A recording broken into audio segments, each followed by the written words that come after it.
Hello everyone, my name is Sierra and this is Serial Book Addict. Welcome back to my channel. So today we're going to be doing my March wrap-up. So y'all saw my TBR. It actually did pretty good this month. We did not get 2 things read.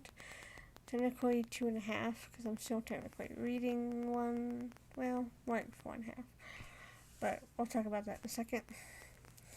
So, the first book that I finished this month was Voyager by Gabaldon. So, the third in the Outlander series. And this one, by far, is my favorite. I love books that have ships and pirates and I love a good ship voyage. Definitely one of my favorite tropes. One of my favorite things to read is anything that has to do with boats or ships.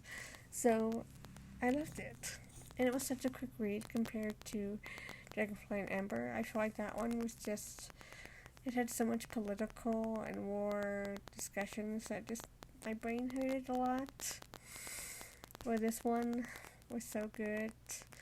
And just some of the sacrifices, and just some of the stuff that happened was so perfect. I don't want to say too much because it's the third in the series. I don't want to spoil anything. But it was great.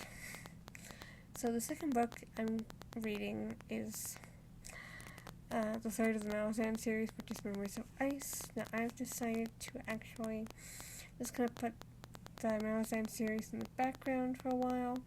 I'm going to be still listening to them, but I'm not going to be including them unless I finish them in either the wrap-up or the TBR. So, yeah. So, I'm still checking away at Memories of Ice. I'm listening to them because it's better for me to listen than to actually physically read these. But I still have like 20 hours left on this third book. Excuse me. And I don't know if I'm going to be able to finish it by the end of the month, and I'm not planning to. Because there is quite a few things next month that I want to listen to as an audiobook, so I'm definitely going to push that back and see if I can try and finish it. But if not, I'm not worried about it. I'm not really in the goal to finish it for the year, but we will see. Excuse me. So those are the 3 series. Actually, no. 2 series I'm currently working on. I have a third one, which is these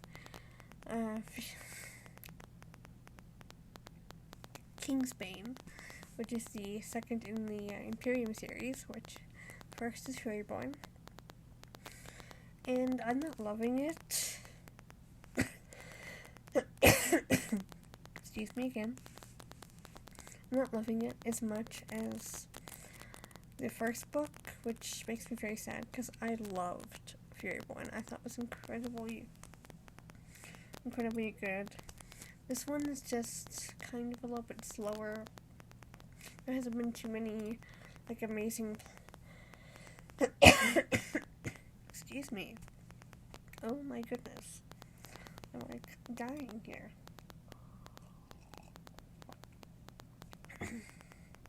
There hasn't been that many plot twists, except for one so far, and I just feel like the book overall is too long.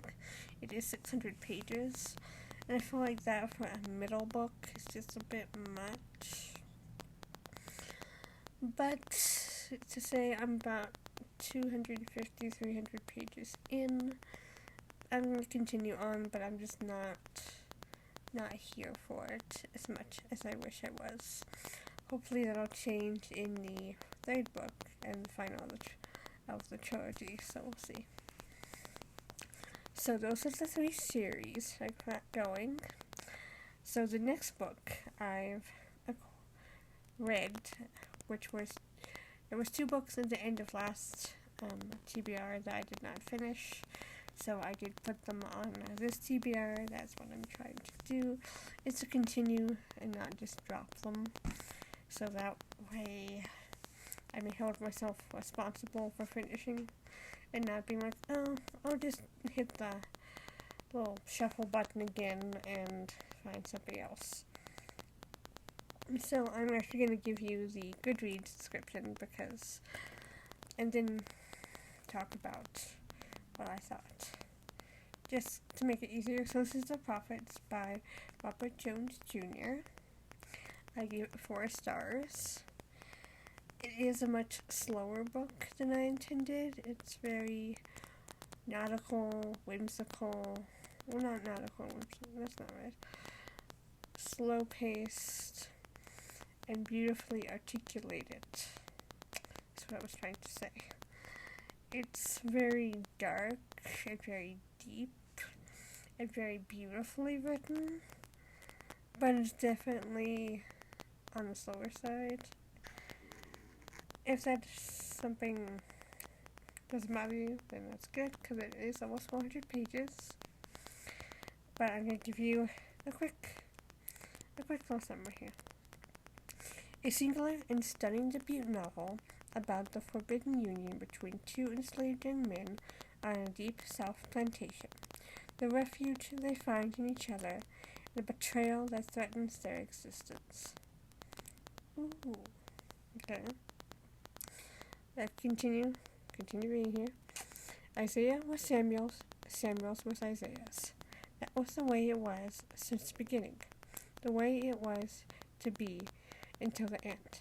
In the barn, they tended to the animals, but also to each other, transforming the hollowed-out shell into a place of human refuge, a source of intimacy and a hope in a world ruled by vicious masters.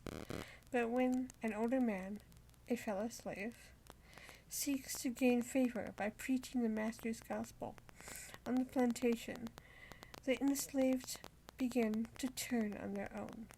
Isaiah and Samuel's love, which was once so simple, is seen as sinful and a clear damage to the plantation's harmony. Oh, this was incredibly sad. It was beautiful, but sad. The connections that Robert Jones Jr. The way he made everyone individually, all the different characters, so descriptive and so emotional, and so within their own heads within the book, and their feelings just kind of wavered from the words. It was incredible and very sad. So I read this, well, technically I had started it in the end of February in hopes that I would finish it at the end of February for Black History Month. But since I didn't, I brought it over into March and finished it. So I could say that was for Black History Month, and honestly, just bravo. That was so incredibly heart-wrenching, but beautiful, and it is own voices since there's a black man who wrote this. And I highly recommend checking this book out if you have not, because obviously the LGBTQ plus rep was great. Honestly, what those poor boys had to go through breaks my heart, but so good. So speaking of LGBTQ rep, I read another one, which was the next book that I did not actually get to when I finished February's, and that is To Tell Me How to Be by Neal Patel. And this got 4 stars, because this was so good as well. So I'm not that great at descriptions, so we're going to read about this and then I will talk about this more. So, Lost in the Jungle of Los Angeles. Akasha Amani is filled with shame. Shame for liking men. Shame for wanting to be a songwriter. Shame for not being like his perfect brother. Shame for his alcoholism. and most of all, shamed for what happened to the first boy he ever loved. When his mother tells him she is selling the house, the family home, Akasha must return to Illinois to confront his demons and his painful memory of a sexual awakening that becomes a nightmare. This was great. So this was dual perspective. So we start with Akasha, and we're going back in time where he's discussing his childhood with his brother, but with this young man who's about the same age as him, and kind of their friendship, how it bloomed, and how, this is like regular boys just hanging out, doing stuff, playing video games, and then he starts feeling things for this person, and he's kind of just like holding on to every little thing that's about this person, and he's reliving a lot of these memories in his head when he goes back home. And he really wants to talk to this person, but he's not sure or how to contact him, for one thing, and if he really wants to contact him, and what he would actually say or do. And since he has moved to LA to become a songwriter, but that hasn't been going very well for him so far, and he has found a white man as a partner, but they kind of butt heads because of their cultural differences, since Akasha is Indian from India and his boyfriend is white. But then when he has to go home, he has to face the fact that he is an alcoholic, and that he stayed an alcoholic because he's trying to hide his sexual identity. And it is kind of having to be able to tell his brother, because both his brother and his parents had told him that basically Indians from India, they're not gay. That's just not acceptable. So it was frowned upon, so he never wanted to have to reveal and tell them. But since his father did find out in a very different way, he never told his brother or his mother until this particular time. Then the second dual perspective is his mother, who she was from India. Well, her parents were from India, but she grew up in Africa and then moved to England with her older brother, so that way she could want to be free from her parents. But without her knowledge, the only way allowed her to move to England with him is by setting up a marriage. But while she's still in Africa, she actually meets a man who she kind of just ignores because she thinks he's not anything. But then later, when she's in England, they actually meet again because he's going to school there. And they kind of bloom this friendship, except the difference is that she is a Hindu and he is a Islam. And so they can't marry.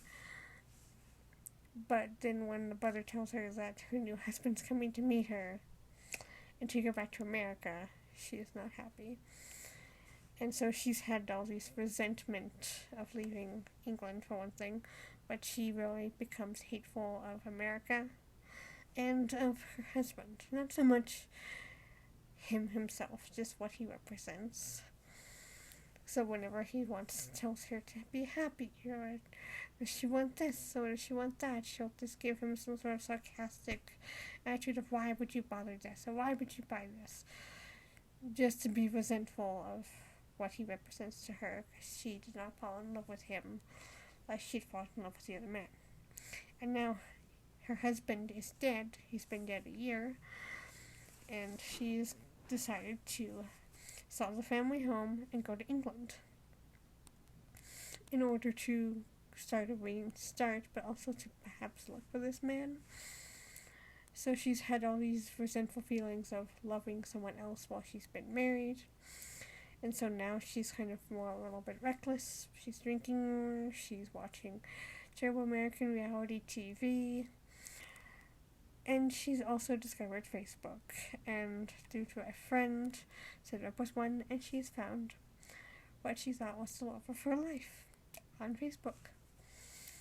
And so it's kind of The story is basically about identity, sexually and culturally, along with what does it mean to be who you are, to hone up to your own fears and consciousness, but also to embrace who you are and to embrace things that happened in the past. It was so good. Like, I love this, and eventually I would maybe like this for myself just because it's such an amazing book. And I highly recommend checking that out with the rest. So yeah, that was Tell Me How to Be, and I'm so glad I actually got to read those. Sorry, I'm just pulling up the next one. So the next one was Dear Fahrenheit 451, and this is the library, where the woman is a librarian who wrote this, and they're basically goodbye letters to books that mean or had meant something to her, or just she found weird. And it was fantastic. So it is Dear Fahrenheit 451 by Annie Spencer, and this was great. This was a very short little 200 and something odd page book, and the letters are really nice. They're funny. She has a very good sense of humor, and they're just interesting because she definitely puts perspectives on books that you're just like, I actually found, this is really cool, a book that I had been looking for that she actually mentioned years ago. So I had been looking for this book for such a long time because I read this when I was a kid and I don't remember the title of it. She actually mentioned it, and I now knew it was called and ordered it and purchased it. I would get up and go get it, but it's kind of buried. But it'll be on my Instagram eventually. I will mention this. Because, I'm so happy. Like, this is one of the books I've been looking for years. There's another one, which maybe I can help. Because there was like two, and that was definitely one of them. So the other one, I don't remember anything really about it, other than, like, the main character. Like, two of the main characters. One was a man, one was a woman. His name was, like, Christian, something like that. And it's kind of, like, Greek, kind of inspired. I don't know. She's, like, some sort of, like, mystical power. She was in a cave. Someone, if you know what I'm talking about, please comment down below, because I would love to find that book and read it. Because this was the 90s and I don't remember crap. So yeah, that was fantastic. Oh, so I have not been telling you what I've been giving everything as a rating. Oops. My bad. So, for Voyager, 5 stars. For The Prophets, 4 stars. For Tell Me How to Be, 4 stars. For Dear Fahrenheit, actually, that's right, I did not rate this one because it is a memoir. And since I watched one of Ava from Pretty Purple Polka Dots, her video discussing why she doesn't rate memoirs or non-fiction, I've definitely decided to take her route and do that. So this one does not get a rating, but in my heart, it's definitely 5 stars. It was fantastic.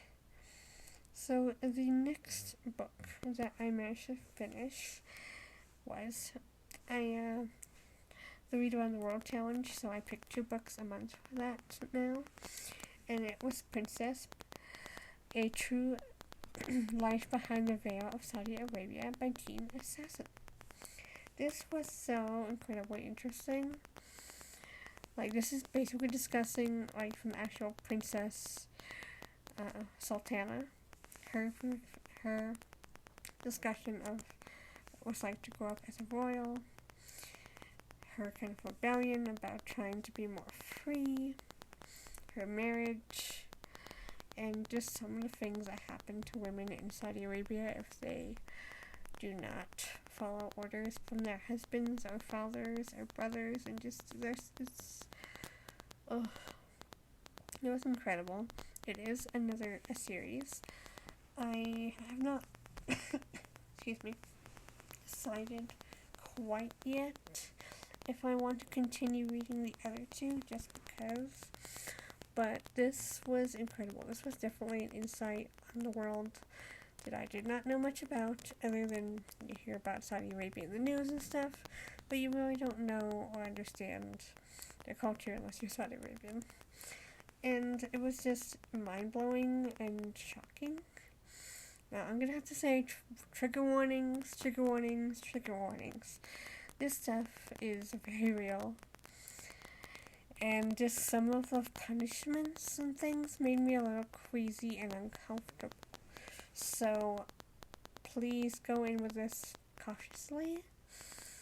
Because even though it was informative, it was still very disturbing at times. But very real. So keep that in mind, but I really enjoyed it. And it was good. So, and that one got 4 stars as well. Just because it was good. So the last two I have not read. I'm definitely going to roll over. So the first one is Interior Chinatown by Charles Yu. This I cannot find in my library anywhere, and they claim they have a copy. I'm gonna probably have to finally just ask the librarian because I've gone through back 3 times and I cannot find it. And it's very distressing because I really want to read this. So it's gonna go on next month's TBR. The same is with Daring to Drive by Manal al-Sharif, which is another Saudi Arabian, which is the second book that I'm doing for the month for the Read Around the World Challenge. And I found the audiobook for this, so I'm going to be listening to it. And I cannot wait, because I think it's going to be very insightful on that subject in particular. So yeah, that was everything I read. Everything that I'm going to roll over and kind of processing. If you have any suggestions or comments, then let me know. I hope you all have a wonderful day, and I will see y'all later. Bye.